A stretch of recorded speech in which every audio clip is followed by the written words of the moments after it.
Hi friends, welcome to my channel. ఈరోజు special ఏంటంటే egg పులుసు అండి. మామూలుగా ఎగ్గు పులుసు అందరు చేస్తూనే ఉంటారు కదా. వీటిని పుల్లెట్లు అంటారండి. ఎందుకంటే ఎగ్గు మామూలుగా పెట్టేది కాకుండా కోళ్ళని మనం ఫస్ట్ చాకినప్పుడు ఫస్ట్ సారి పెట్టే గుడ్డుని పుల్లెట్లు అంటారు. ఇట్లా చిన్న చిన్నగా ఉంటాయి.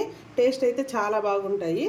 కాబట్టి ఈరోజు వాటితో మీకు పులుసు ఎలా చేయాలో 3 minutesలో నేను చూపిస్తాను. ఫస్ట్ స్టవ్ ఆన్ చేసుకొని ఒక 3 టేబుల్ స్పూన్ వరకు ఆయిల్ వేసుకోవాలి. ఆయిల్ హీట్ ఎక్కగానే ఇందులోనే కొంచెం ఆవాలు,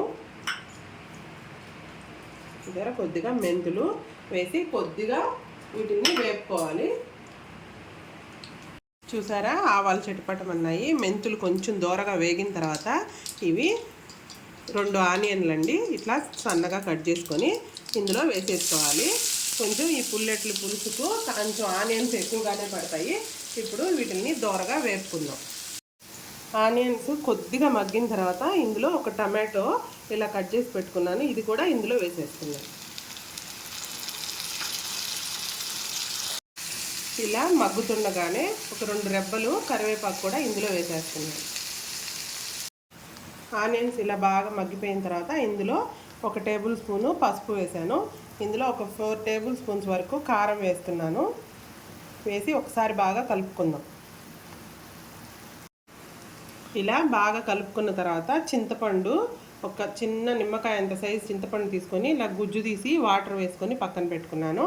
ఇప్పుడు ఇది కొద్దిగా వేగగానే ఈ గుజ్జుని ఇందులో పోసేస్తాం. ఇప్పుడు ఇది కొంచెం వేడి అవ్వగానే ఇందులో ఈ గుడ్లు వేసేసుకుందాం. పులుసు ఇలా కొంచెం తెరలగానే ఈ గుడ్లు ఇందులో వేసేసుకుందాం. ఈ గుడ్లుకి నేను చూసారా ఇలా ఘాట్లు పెట్టాను, ఎందుకంటే ఈ పులుసు లోపల వరకు వెళ్తుందని. ఇలా అన్ని గుడ్లు ఇందులోనే వేసేసుకుందాం. ఇప్పుడు గుడ్లన్నీ వేసేసిన తర్వాత కొంచెం చూసారా, ఇది ఇంగు పౌడర్ అండి. కొంచెం ఇలా పులుసు తెల్లేటప్పుడు కొద్దిగా ఇంగు వేస్తే పులుసు మంచి స్మెల్ వస్తుంది, టేస్ట్ కూడా చాలా బాగుంటుంది. ఇట్లా వేసి బాగా ఈ గుడ్లంతా ఈ పులుసు కొంచెం దగ్గర పడే వరకు ఉంచుకుందాము. ఇప్పుడు మీ రుచికి సరిపడినంత ఇందులో ఉప్పు వేసేసుకొని ఒకసారి కలుపుకోవాలి. ఇప్పుడు ఉప్పు కారం అన్నీ కరెక్ట్గా సరిపోయే లేదో ఒకసారి చెక్ చేసుకుందాం.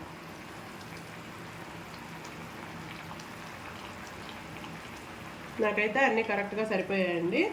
తర్వాత ఇవి బాగా మనకి ఎంత పులుసు కావాలో అంతవరకు దగ్గరగా రానిచ్చి స్టవ్ ఆఫ్ చేసేసుకుంటాము. అంతేను, ఈ పుల్లెట్లు పులుసు తయారైపోయినట్టేను. ఇప్పుడు ఒక సర్వింగ్ బౌల్లోకి సర్వ్ చేసుకుందాం.